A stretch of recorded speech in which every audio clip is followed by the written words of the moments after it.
Sa drug war po, wala pong blatter ang pulis. Marami nga walang blatter eh.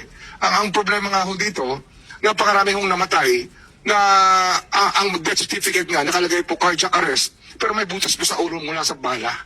Suriin natin itong sinasabi ni Boying and John Vic Remulla na meron daw mga namatay during the drug war na may mga butas sa ulo pero ang nakalagay sa death certificate ay natural causes at wala daw police report. Actually, June 2022 pa lang ay nakagawa na ako ng content about sa mga sinasabi nila. So, ito yung part 1. Makikita nyo to sa Facebook and YouTube ko kasi sa TikTok na-report na yung account ko na yon. At ito naman yung part 2. Yan ay nakabase sa ginawang dokumentaryo ni Rambo Talabong ng Rappler tungkol sa issue na yan. So, ready na kayo? Let's do this. Kung hindi ako nagkakamali, 16 na kaso na ang nahalukay ni Dr. Raquel Fortun ng mga taong ang death certificate po ay nagsasabi na walang naging problema pero ang autopsy nakikita pong may butas po sa ulo.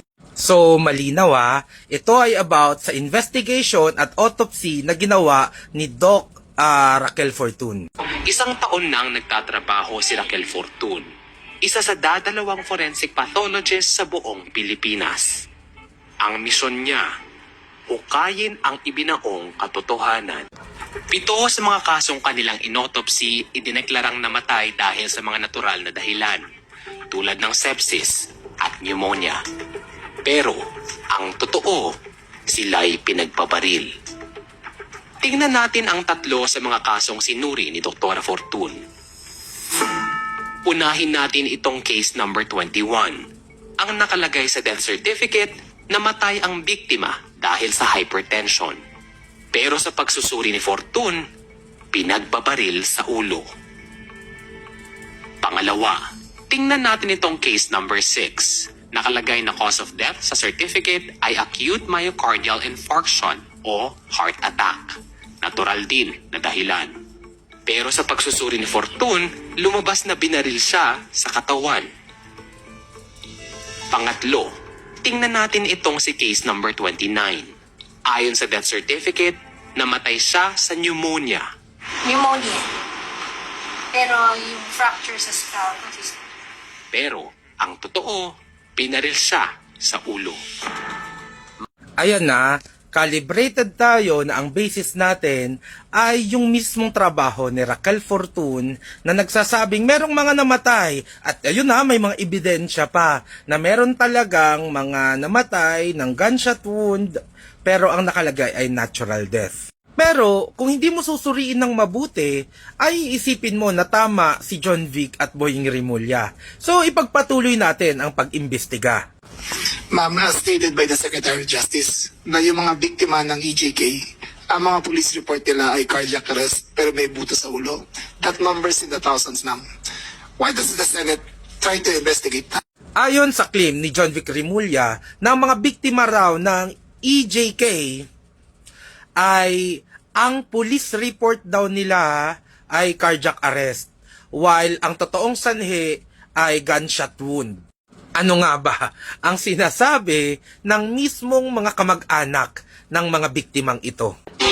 Nakausap namin ang mga pamilya ng mga taong tinaguri ang case number 6, 21 at 29. Kabilang sila sa isa sa pinakamahirap sa syudad ng Caloocan City. Isang lugar kung saan marami ang pinatay sa ilalim ng giyera kontra droga. May tumawag na sa cellphone namin. Barkada niya. Ang sabi, pinagbabaril daw sila. So 3 po sila na pinagbabaril. Dalawa po silang namatay. Pero nadala pa po siya sa ospital. Dito sa Tala. Nasa Pilcoa kasi ako nangyari yon. Ngayon pag-uwi ko, may umarang sa akin na, ikaw ba yung asawa ni Sabi ko, bakit? Kasi binaril yung asawa mo, nanonood lang ng TV sa labas. Pag-uwi ko ron, wala na. Wala na yung asawa ko. Tinakbo nila ng Tala Hospital. Kasi nga, dead on arrival pa. Ang nawala po sa akin ay si pamangkin ko. Pinasok siya sa loob ng bahay nila. Tapos binaril silang mag-asawa. Ang pumatay kina case number 6, 21 at 29 ay mga vigilante. Mga taong hindi pa nahuhuli makalipas ang 5 taon. Ang tanong natin ngayon ay paano napeke ang mga death certificate? Simple lamang ang sagot ng mga pamilya. Inareglo ito ng mga punerarya. Sinabihan sila na mas mura o di kaya'y mas madali ang pagpapalibing kung imbis na bala ang pumatay sa kanilang mahal sa buhay, mga natural na sakit. Pinapirma pa sila ng waiver na wala silang intensyong magsampa ng kaso laban sa mga pumatay sa kanilang mga mahal sa buhay. Ang sabi ko, wala akong pera. Hindi ko naman alam na kasama na yun. Pag mga binaril na ganyan, kailangan talaga i-autopsy. Ay nano kasi, wala naman kaming kapera-pera. Kaya hindi na ako pumayag. Eh syempre, lutang na ako eh.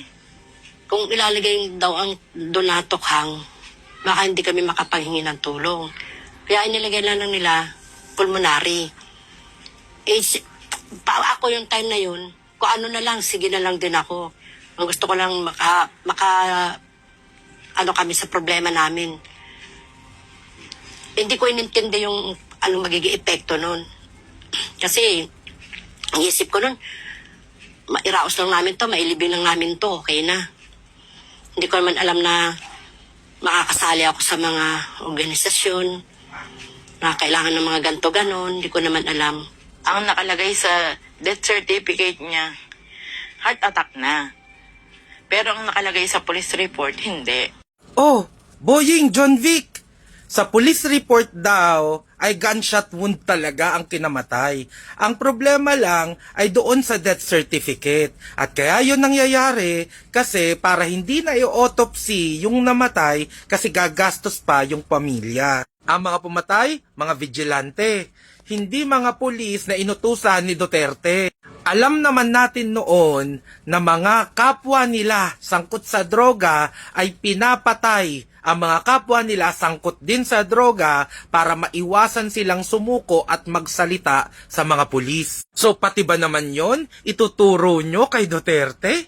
Mali naman pala talaga kayong dalawang Rimulya na kayo. Sabi nyo, walang mga police report tungkol dito. Mismong kamag-anak na at kapamilya ng mga biktima na nagsasabi na ang nasa police report ay tama at merong record nito sa pulisya. It's just that ang problema lang ay dun sa death certificate. Kaya simulan nyo nang mag-imbestiga.